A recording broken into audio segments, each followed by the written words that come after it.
Hello viewer, সবাই কেমন আছেন? আপনারা আজকে নিয়ে আসলাম কিভাবে আপনারা অনলাইনে পেমেন্ট করবেন সেই বিস্তারিত দেখানোর জন্য। আপনারা সর্বপ্রথম লগইন অপশনে যে ইউজার আইডি পাসওয়ার্ড দিবেন, ইউআইডি এন্ড পাসওয়ার্ড দিয়ে লগইন করবেন। লগইন করার পরে এমন একটি ইন্টারফেস আসবে, আপনাদের নাম, রোল, রেজিস্ট্রেশন এগুলো দেওয়া থাকবে। এগুলো আপনারা দেখে নেবেন সব ঠিক আছে কিনা। অবশ্যই সব ঠিক আছে, ঠিক না থাকলে আসতো না। এরপরে আমরা দেখেন এখান থেকে নির্বাচন যেটা সেটাই যাব। নির্বাচনে যাওয়ার পরে দেখেন আপনার কোন কলেজ হয়েছে দেখা যাচ্ছে, নির্বাচিত কলেজ। যে তারপরে আমরা টাকা পেমেন্টের জন্য পেমেন্ট অপশনে চলে যাব। পেমেন্ট অপশনে যাওয়ার পরে দেখেন এখন এমন একটি ইন্টারফেস আসবে। ইন্টারফেসে আমরা এসএসএল কিংবা সোনালী ব্যাংকের মাধ্যমে পেমেন্ট করতে পারবো। এরপরে সোনালী ব্যাংকে না করে আমরা এসএসএল থেকে করব। এই ওয়েবসাইটে বিকাশ সিলেক্ট করব, সিলেক্ট পে ক্লিক করব।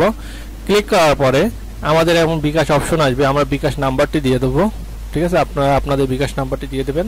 দেওয়ার পরে কনফার্ম। এরপরে মোবাইলে একটি পিন যাবে, কোড যাবে 6 ডিজিটে, সেই কোডটি আপনারা এখানে বসাবেন।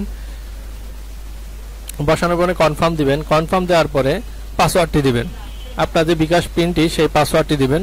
দেওয়ার পরে দেখেন এমন একটি ইন্টারফেস আসবে আপনাদের সামনে যে আপনার পেমেন্ট সম্পন্ন হয়েছে। দেখেন থ্যাঙ্কস ফর ইওর অর্ডার, এই ইওর পারচেস 5 সেকেন্ডের ভিতর নিয়ে যাবে, 10 সেকেন্ড 2 সেকেন্ডের ভিতর নিয়ে যাবে আপনাকে। শুধু আপনার লেনদেন সফলভাবে সম্পন্ন হয়েছে। ঠিক আছে, এরপরে দেখেন এই এখানে যাবেন। যাওয়ার পরে যে আমাদের এই আপনারা এখানে যদি চান দেখতে পারবেন কি হবে কিনা। আমি এটা প্রিন্ট দিয়ে দিচ্ছি। সো আর একটা জিনিস এটা খেয়াল রাখবেন, এখানে আপনারা এই দেখেন এখানটায় আপনাদের জন্য দিয়ে দিয়েছে যে হ্যাঁ অথবা না মাইগ্রেশন করবেন কিনা। ঠিক আছে, এটা আপনারা খেয়াল রাখবেন। এরপর আপনারা লগ আউট করে বেরিয়ে যাবেন। তাহলে শিক্ষার্থীবৃন্দ আপনারা এইভাবে কিন্তু আপনাদের যে কাঙ্ক্ষিত যে নিশ্চয়নটি সেই নিশ্চয়নটি করতে পারবেন এবং খুব সহজেই করতে পারবেন। আমি সম্পূর্ণ প্রসেসটি আপনাদের দেখিয়ে দিলাম। আরেকটি কথা, যারা এখন পর্যন্ত চান্স পান নাই তারা কি করবেন? আসলে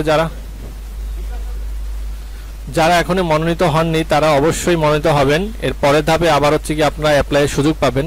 এটা ভর্তি শেষ হয়ে গেলে আবার নতুন করে আপনাদের সুযোগ দেবে নতুন করে আবেদন করার জন্য। সেই আবেদনের মাধ্যমে কিন্তু আপনারা নতুন করে আবার ভর্তি হতে পারবেন। ঠিক আছে, তো শিক্ষার্থীবৃন্দ এরপরেও যদি কিছু আপনাদের জানার থাকে আমার কমেন্টে জানাবেন।